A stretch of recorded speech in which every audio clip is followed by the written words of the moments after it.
Hello friends, तो कैसे हो आप सब। आई होप आप सब अच्छे होंगे। आज की इस वीडियो में हम गो टू स्पेशल ऑप्शंस को सीखेंगे। तो ज़्यादा टाइम वेस्ट ना करते हुए चलिए आज का वीडियो शुरू करते हैं। दोस्तों, गो टू स्पेशल ऑप्शन आपको होम टैब में एडिटिंग ग्रुप में फाइंड एंड सिलेक्ट हेडिंग के अंदर मिल जाएगा। इस पर आप क्लिक कीजिए तो आप देख सकते हैं कि आपके सामने इतने सारे ऑप्शंस आ गए हैं। दोस्तों, इन ऑप्शंस का यूज़ हम स्पेशली तब करते हैं जब हमें अपने डेटा में कुछ स्पेशल टाइप की सिलेक्शन करनी हो। जैसे कि यहाँ पर फर्स्ट ऑप्शन है कमेंट्स। अगर आप इस पर क्लिक करोगे तो आप देख सकते हो कि इस वर्कशीट में जहां जहां पर कमेंट्स हैं वो सभी कमेंट्स वाले सेल सिलेक्ट हो चुके हैं। जैसे मैंने डोरेमोन के लिए बेस्ट परफॉर्मेंस, परमैन के लिए एवरेज परफॉर्मेंस एंड स्पाइडरमैन के लिए गुड परफॉर्मेंस का कमेंट दिया हुआ है। कमेंट्स देने के लिए आप किसी भी सेल पर राइट क्लिक कीजिए, फिर यहाँ पर इंसर्ट कमेंट पर क्लिक कीजिए। अब यहाँ पर आप जो चाहे वो कमेंट दे सकते हैं। इस तरह से कमेंट देने के बाद आप सिंपली एस्केप की प्रेस कीजिए। इस तरह से आप किसी भी सेल पर कमेंट दे सकते हैं। अब गो टू स्पेशल में फिर से जाने के लिए कीबोर्ड से प्रेस कीजिए Ctrl+G, जो कि गो टू ऑप्शन की शॉर्टकट की है। अब यहाँ पर स्पेशल पर क्लिक कीजिए। यहाँ पर सेकंड ऑप्शन है कॉन्स्टेंट्स। इस पर क्लिक करते ही numbers, text, logicals and errors options भी हाईलाइट होने लग गए। लेकिन कॉन्स्टेंट्स के अंदर आप सिर्फ नंबर्स एंड टेक्स्ट ऑप्शन को ही यूज कर सकते हैं। बाकी के लॉजिकल्स एंड एरर्स वाले ऑप्शन को आप सिर्फ फॉर्मूला वाले ऑप्शन के अंदर ही यूज कर सकते हैं। जैसे मैं यहाँ पर नंबर्स पर क्लिक करके ओके करता हूँ तो यहाँ पर सिर्फ नंबर्स ही सिलेक्ट हुए। इसी तरह से अगर मैं कॉन्स्टेंट्स में सिर्फ टेक्स्ट को सिलेक्ट करके ओके करता हूँ तो सिर्फ टेक्स्ट ही सिलेक्ट हुए। इसके बाद फिर से गो टू स्पेशल में जाइए। अब की बार फॉर्मूला को सिलेक्ट कीजिए। यहाँ पर आप ये चारों ऑप्शंस यूज कर सकते हैं। जैसे मैं सबसे पहले नंबर्स को टिक करके ओके करता हूँ तो आप देख सकते हैं कि जहाँ जहाँ पर सिर्फ नंबर्स वाले फॉर्मूला लगे हैं सिर्फ वही सेल सिलेक्ट हुए। मैं आपको साथ के साथ फॉर्मूला भी दिखाते जा रहा हूँ, ये देखिए। इसी तरह से मैं अगर सिर्फ टेक्स्ट को सिलेक्ट करूंगा तो सिर्फ टेक्स्ट वाले ही सिलेक्ट होंगे। यहाँ पर प्रॉपर फॉर्मूला लगा है जो कि एक टेक्स्ट फॉर्मूला है। अब अगर आप लॉजिकल्स को सिलेक्ट करोगे तो सिर्फ लॉजिकल फॉर्मूला सिलेक्ट होंगे। जैसे यहाँ पर एंड फॉर्मूला वाले सेल्स ही सिलेक्ट हुए हैं जो कि एक लॉजिकल फॉर्मूला है। इसी तरह से अगर आप एरर को सिलेक्ट करोगे तो सभी एरर वाले सेल सिलेक्ट हो गए हैं। तो चलिए अब हम इसके नेक्स्ट ऑप्शन को सीखते हैं। यहाँ पर नेक्स्ट ऑप्शन है ब्लैंक्स। अगर आप इसको सिलेक्ट करके ओके करोगे तो सभी ब्लैंक सेल सिलेक्ट हो जाएंगे। लेकिन आप देख सकते हैं कि ये सेल ब्लैंक है बट फिर भी सिलेक्ट नहीं हुआ। ऐसा इसलिए हुआ क्योंकि ये ब्लैंक नहीं है। इस सेल में एक स्पेस टाइप हो रखा है, इसलिए ब्लैंक दिख रहा है लेकिन है नहीं। इस तरह से आप उन सेल्स का भी पता लगा सकते हैं जो रियल में ब्लैंक नहीं है। अब यहाँ पर नेक्स्ट ऑप्शन है करंट रीजन। इस ऑप्शन से आप उस डेटा को सिलेक्ट कर सकते हैं जिसमें आपका कर्सर रखा हुआ है। जैसे हमने इस डेटा के सेल को सिलेक्ट किया हुआ है तो इस करंट रीजन ऑप्शन को अप्लाई करके आप देख सकते हैं कि ये पूरा डेटा सिलेक्ट हो चुका है। ये बेसिकली Ctrl+A शॉर्टकट की का ही काम करता है। जैसे आप देख सकते हैं कि इस ऑप्शन ने बस इस डेटा को सिलेक्ट किया, लेकिन ये जो नीचे एक्स्ट्रा डेटा है उसे सिलेक्ट नहीं किया क्योंकि वो उस करंट रीजन में नहीं आता जिसमें हमारा कर्सर था। अब जैसे ही मैं इस डेटा के किसी भी सेल को सिलेक्ट करता हूँ एंड यहाँ पर Ctrl+A प्रेस करता हूँ तो आप देख सकते हैं कि सिर्फ ये पूरा करंट रीजन ही सिलेक्ट हुआ है, लेकिन ये ऊपर वाला डेटा सिलेक्ट नहीं हुआ। आई होप आपको ये ऑप्शन भी समझ आया होगा। अब नेक्स्ट ऑप्शन सिखाने के लिए मैंने यहाँ पर एक टेबल ले रखी है एंड यहाँ पर हमें सबसे पहले एक एरे क्रिएट करना पड़ेगा, तभी तो हम एरे को सिलेक्ट कर पाएंगे। एरे क्रिएट करने के लिए मैंने यहाँ पर इस 10 एंड 2 को यहाँ पर फॉर्मूला की हेल्प से मल्टीप्लाई कर रखा है एंड यहाँ पर रो एंड कॉलम में इंक्रीजिंग ऑर्डर में नंबर्स लिखे हुए हैं। अब इस पूरी टेबल को सिलेक्ट करके डेटा टाइप में जाइए एंड यहाँ पर व्हाट इफ एनालिसिस पर क्लिक करके डेटा टेबल पर क्लिक कीजिए। यहाँ पर रो इनपुट सेल में इस 10 को सिलेक्ट कीजिए एंड कॉलम इनपुट सेल में इस 2 को सिलेक्ट कीजिए एंड ओके पर क्लिक कर दीजिए। तो आप देख सकते हैं कि यहाँ पर एक एरे क्रिएट हो चुका है। इसकी पहचान ये है कि एरे एक फॉर्मूला की हेल्प से ही क्रिएट होता है एंड वो फॉर्मूला इस तरह से कर्ली ब्रैकेट्स में होता है, जैसा कि आप यहाँ पर देख सकते हैं। डेटा टेबल ने बेसिकली इन कॉलम्स की वैल्यू को इन रिस्पेक्टिव रोज की वैल्यू से मल्टीप्लाई किया है, जैसा कि हमने यहाँ पर फॉर्मूला लगाया था। अब डेटा टेबल क्या है, ये क्या करता है, इसको हम जब डेटा टाइप सीखेंगे तब इसे भी बहुत डिटेल में सीखेंगे। फिलहाल हम गो टू स्पेशल ऑप्शन में जाते हैं एंड करंट एरे पर क्लिक करते हैं तो आप देख सकते हैं कि ये पूरा रीजन सिलेक्ट हो गया है क्योंकि ये एक एरे है। एरे बेसिकली एक रेंज ही होता है जिसे हम फॉर्मूला की हेल्प से अप्लाई करते हैं।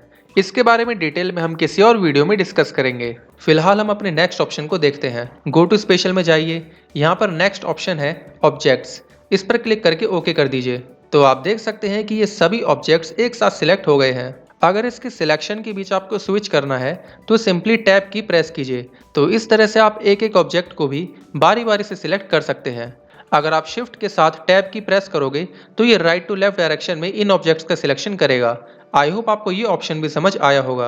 अब यहाँ पर हमारा नेक्स्ट ऑप्शन है रो डिफरेंसेस। इसके लिए सबसे पहले इन सभी नंबर्स को सिलेक्ट कीजिए एंड फिर गो टू स्पेशल में जाकर रो डिफरेंसेस पर क्लिक कीजिए। तो आप देख सकते हैं कि रोज में जहाँ जहाँ पर डिफरेंट वैल्यू है इसने उसे सिलेक्ट कर दिया। यहाँ सभी रोज में सेम वैल्यूज हैं, बट इन सिलेक्टेड सेल्स में उस रो के बाकी सेल्स के कंपैरिजन में डिफरेंट वैल्यू है, जैसा कि आप देख सकते हैं।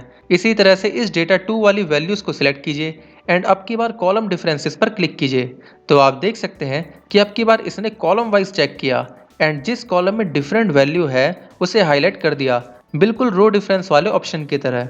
बस इस बार इसने कॉलम वाइज चेक किया इस तरह से। तो चलिए नेक्स्ट ऑप्शन सीखते हैं। यहाँ पर हमारा नेक्स्ट ऑप्शन है प्रीसीडेंट्स। इसको समझाने के लिए मैंने यहाँ पर कुछ डेटा ले रखा है। इसमें मैंने इन 5 वैल्यूज़ का सम एंड काउंट निकाल रखा है एंड एवरेज मैंने 2 बार इन सम एंड काउंट वाली वैल्यूज़ का निकाला है एंड एक ग्रीन कलर में 2 बार इस एवरेज 2 वाले सेल रेफरेंस को ही सिलेक्ट किया है। यानी कि ग्रीन वाले एवरेजेस इस N2 सेल रेफरेंस पर ही डिपेंड है। ये मैंने 4 बार एवरेज सिर्फ इस ऑप्शन को समझाने के लिए ही निकाला है। दोस्तों प्रीसीडेंट का मतलब है कि कौन सा फॉर्मूला किन किन सेल्स पर डिपेंड है। जैसे मैं यहाँ सम वाले फॉर्मूले पर क्लिक करके प्रीसीडेंट पर क्लिक करता हूँ तो ये 5 वैल्यू सिलेक्ट हो जाती हैं। मतलब कि इस सम फॉर्मूला का आउटपुट इन 5 वैल्यूज पर डिपेंड है। इसी तरह से अगर मैं काउंट की वैल्यू पर क्लिक करके इसका प्रेसिडेंट फाइंड करता हूँ तो तब भी ये 5 सेल्स ही सिलेक्ट होती है। लेकिन अगर मैं इस एवरेज पर क्लिक करके प्रेसिडेंट पर क्लिक करके ओके करता हूँ तो अब की बार ये सम एंड काउंट वाली वैल्यू सिलेक्ट हुई, क्योंकि ये एवरेज तो इन्हीं 2 सेल्स के बेस पर कैलकुलेट हुआ है। ये सेकेंड एवरेज भी इन्हीं 2 सेल्स पर कैलकुलेट हुआ है, तो इसके लिए भी यही 2 सेल्स हाईलाइट होंगी। लेकिन इन ग्रीन वाले एवरेज 3 एंड एवरेज 4 के लिए सिर्फ N2 सेल ही हाईलाइट होगा, क्योंकि इसके फॉर्मूला में बस ये N2 सेल रेफरेंस ही है। अब अगर मैं फिर से इस ग्रीन वाले एवरेज 4 को सिलेक्ट करके प्रीसीडेंट पर क्लिक करता हूँ एंड अब की बार यहाँ नीचे से डायरेक्ट की जगह ऑल लेवल्स को सिलेक्ट करता हूँ एंड ओके पर क्लिक करता हूँ तो देखिए क्या होता है। यहाँ अब की बार ये सभी सेल सिलेक्ट हो गई हैं, क्योंकि ये फॉर्मूला डायरेक्टली तो इस N2 सेल पर डिपेंड है, बट इनडायरेक्टली ये इन सभी हाईलाइटेड सेल से कनेक्टेड है। जैसे अगर मैं यहाँ डेटा में 10 की जगह 1 कर देता हूँ तो इस एवरेज की वैल्यू भी चेंज हो गई। आई होप आपको ये समझ आया होगा। तो चलिए अब हम डिपेंडेंट्स को सीख लेते हैं। इसका मतलब ये है कि किसी फॉर्मूला या वैल्यू पर कौन कौन से फॉर्मूलाज डिपेंडेंट हैं। मतलब कि प्रीसीडेंट का एक तरह से अपोजिट है। जैसे मैं यहाँ पर अब की बार इस डेटा की किसी भी वैल्यू को सिलेक्ट करता हूँ एंड गो टू स्पेशल में डिपेंडेंट्स पर क्लिक करता हूँ एंड इसे डायरेक्ट ओनली ही रहने देता हूँ। ओके पर क्लिक करते ही आप देख सकते हैं कि सिर्फ ये सम एंड काउंट वाले फॉर्मूलाज ही सिलेक्ट हुए, क्योंकि हमने इन सभी वैल्यूज़ को सिलेक्ट करके ही सम एंड काउंट कैलकुलेट किया था। अगर हम इनमें से किसी भी वैल्यू को चेंज करेंगे तो इन दोनों का आउटपुट भी चेंज हो जाएगा। तो चलिए अब हम फिर से इनमें से ही किसी वैल्यू को सिलेक्ट करके गो टू स्पेशल में जाते हैं एंड अब की बार डिपेंडेंट्स में ऑल लेवल्स को सिलेक्ट करते हैं। तो आप देख सकते हैं कि वो सभी सेल्स सिलेक्ट हो गई जो डायरेक्टली एंड इनडायरेक्टली हमारी सिलेक्टेड वैल्यूज पर डिपेंड थी। आई होप आपको प्रेसिडेंट एंड डिपेंडेंट का यूज भी समझ आ गया होगा। तो चलिए नेक्स्ट ऑप्शन सीख लेते हैं। यहाँ पर गो टू स्पेशल में नेक्स्ट ऑप्शन है लास्ट सेल। ये तो बहुत सिंपल है। इससे आपके वर्कशीट की जो भी लास्ट नॉन ब्लैंक सेल होगी वो सिलेक्ट हो जाएगी। जैसा कि आप यहाँ पर देख सकते हैं कि ये लास्ट नॉन ब्लैंक सेल थी, तो ये सिलेक्ट हो गई। तो हमारा नेक्स्ट ऑप्शन है विजिबल सेल्स ओनली। इसे सिखाने के लिए मैं सबसे पहले इस डेटा पर सब टोटल अप्लाई कर देता हूँ। इसके लिए सबसे पहले इस डेटा को सिलेक्ट कीजिए, फिर डेटा टैब में जाकर यहाँ से सब टोटल पर क्लिक कीजिए। यहाँ पर मैं सब टोटल नहीं सिखा रहा, वो हम किसी और वीडियो में सीखेंगे। फिलहाल मैं यहाँ पर डेजिग्नेशन वाइज बोनस का सब टोटल कर रहा हूँ। अब मैं यहाँ पर सिर्फ ये टोटल वाले सेल्स को ही लेना चाहता हूँ, तो मैं इन बाकी के सभी सेल्स को हाइड कर देता हूँ। अब मैं इस डेटा को सिलेक्ट करके कॉपी करता हूँ एंड इस नेक्स्ट शीट पर पेस्ट करता हूँ। तो आप देख सकते हैं कि हमने जितना डेटा कॉपी किया था उतना ना आकर ये तो पूरा डेटा आ गया। इसके लिए ही हम विजिबल सेल्स ऑप्शन का यूज़ करते हैं। इसके लिए फिर से इस डेटा को सिलेक्ट कीजिए एंड गो टू स्पेशल में जाकर विजिबल सेल्स पर क्लिक कीजिए एंड कॉपी कर लीजिए। अब जब आप इस नेक्स्ट शीट में पेस्ट करेंगे तो आप देख सकते हैं कि वो विजिबल सेल्स ही पेस्ट हुई। तो ये ऑप्शन सिर्फ विजिबल सेल्स को ही सिलेक्ट करने का काम करता है। तो चलिए नेक्स्ट ऑप्शन सीखते हैं। यहाँ पर नेक्स्ट ऑप्शन है कंडीशनल फॉर्मेटिंग। इस पर क्लिक कीजिए एंड यहाँ नीचे फिलहाल ऑल सिलेक्ट है। अब ओके पर क्लिक कीजिए तो आप देख सकते हैं कि जहां जहां पर कंडीशनल फॉर्मेटिंग अप्लाई हो रखी है वो सभी सेल सिलेक्ट हो गई हैं।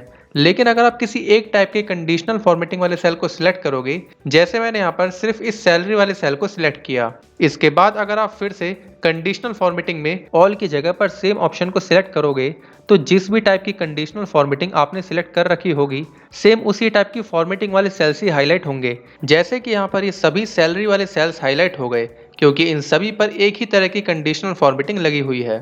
लेकिन ये नेम वाले कॉलम के सेल्स हाईलाइट नहीं है क्योंकि इस पर जो कंडीशनल फॉर्मेटिंग के रूल्स लगे हैं वो इस सैलरी वाले कॉलम से डिफरेंट है। यहाँ पर लास्ट ऑप्शन है डेटा वैलिडेशन। दोस्तों ये भी डेटा टाइप का ऑप्शन है, इसलिए इसे हम फिलहाल डिटेल में नहीं सीखेंगे। अगर आप जैसे ही इस पर क्लिक करोगे तो आप देखोगे कि जहां जहां पर हमने डेटा वैलिडेशन अप्लाई किया हुआ है वो सभी सेल सिलेक्ट हो गई। इसी तरह से अगर आप ऑल की जगह पर सेम पर क्लिक करोगे तो जिस भी सेल को आपने सिलेक्ट कर रखा होगा सेम उसके जैसे डेटा वैलिडेशन वाले सभी सेल सिलेक्ट हो जाएंगे, जैसा कि आप देख सकते हैं। आई होप आपको गो टू स्पेशल ऑप्शन के ये सभी ऑप्शन समझ आ गए होंगे। दोस्तों मैंने इन ऑप्शंस को डिटेल में समझाने की पूरी कोशिश की है। प्रैक्टिस के लिए इस वर्कबुक का डाउनलोड लिंक आपको डिस्क्रिप्शन में मिल जाएगा, आप डाउनलोड करके प्रैक्टिस कर सकते हैं। अगर आपको ये वीडियो पसंद आई हो तो प्लीज इस वीडियो को लाइक कीजिए और चैनल को सब्सक्राइब करके बेल नोटिफिकेशन को ऑन कर लीजिएगा, जिससे कि आपको हमारी लेटेस्ट वीडियोस की नोटिफिकेशन सबसे पहले मिल सके। So guys that's all for today, see you in the next video, thanks for watching.